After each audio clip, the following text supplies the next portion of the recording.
like to call to order the Parks and Recreation Committee. My name is Roxanne Murphy. I'm chair of the Parks and Recreation Committee, and I'm joined by fellow committee members, Councilmember Vargas and Councilmember Weiss. So we have one agenda item today, and it's a budget ordinance authorizing use of up to $52,000 from the Cemetery Cash Endowed Care Fund. And James, I'll let you take it away. Okay, thank you. James King, Parks and Recreation Department. So as we continue to struggle with managing the cemetery, as I shared with you last year, many people are choosing to be cremated now. As high as 70% of the people in this state are being cremated now, which means the sale of grave sites and headstones and caskets is down, and that's what we've used to run the cemetery on in the past. So we're struggling with that. So this year we're down as much as or projecting to be down as much as $70,000 in revenue from our projected budget. So we're asking for this $52,000 to get us through the end of the year and make sure we balance. We are, I should say, we're taking a hard look at, as we did a couple of years ago, we kind of looked at all the options at the cemetery and what could we do differently. The challenge is we have all these graves that require maintaining, mowing and weed eating and those sorts of things. But we're looking at a different model of how we might do that and how we might allocate staff and do that.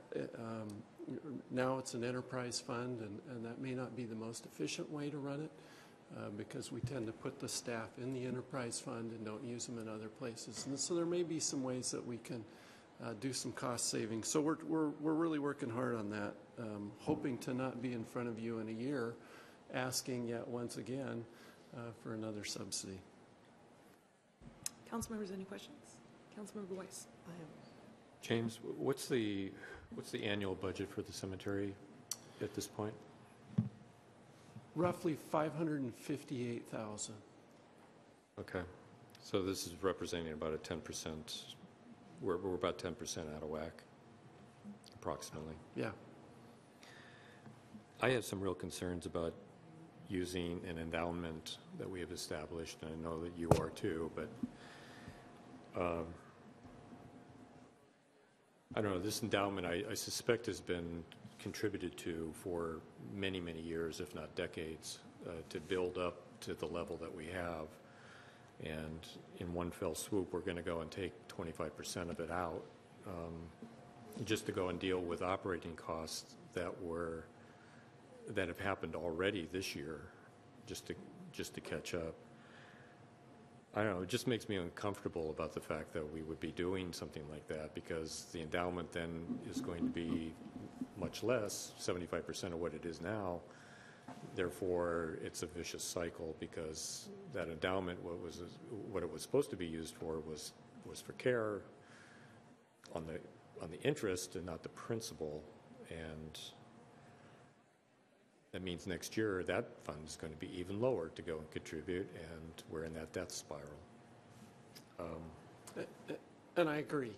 That's why we're taking a hard look at how we try to not be back here again doing the same thing. That's not the purpose of an endowment. Part of the problem that we're in now is because we've done this for years and years and years and years and rated the endowment many, many times. And so we're going to try and change that.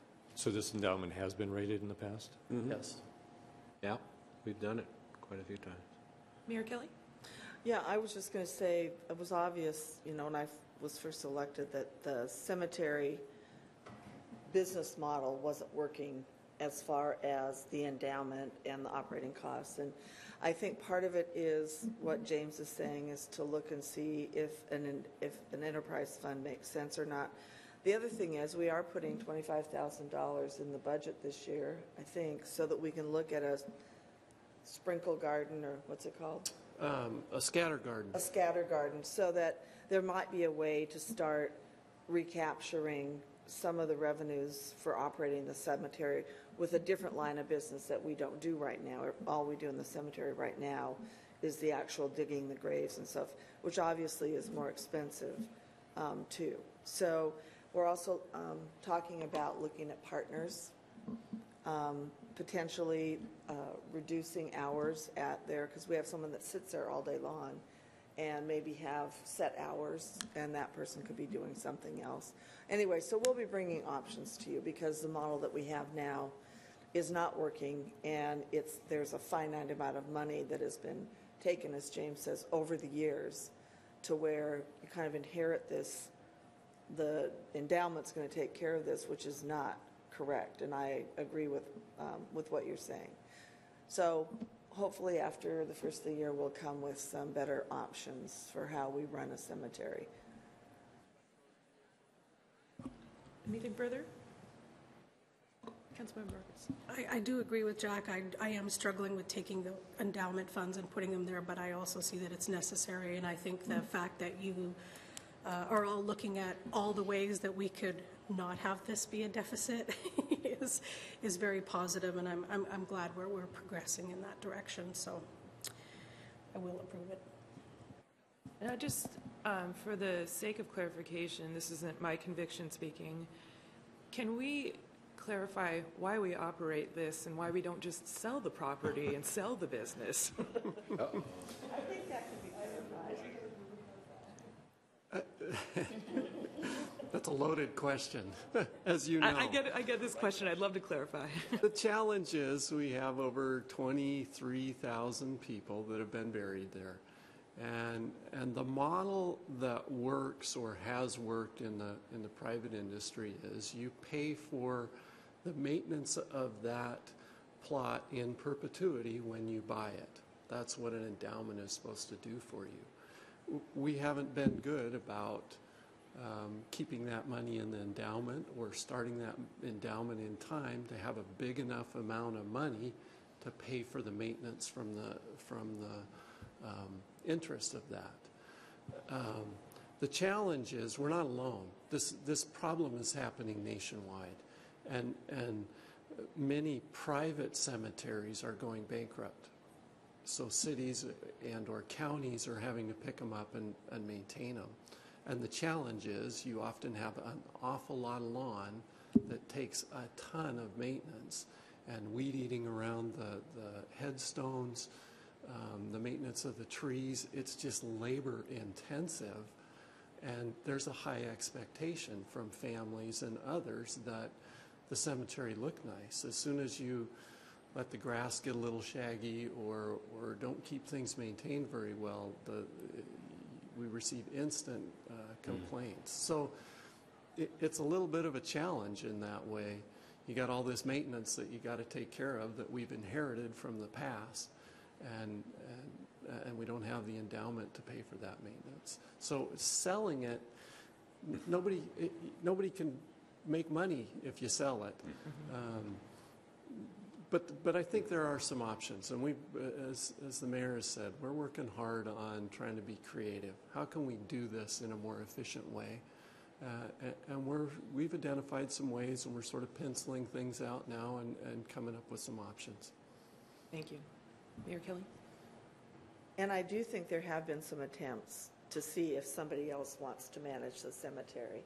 And unless you created a not-for-profit historical association that wanted to come up with $500,000 a year, well, maybe it wouldn't be quite so much if it was a private foundation or something.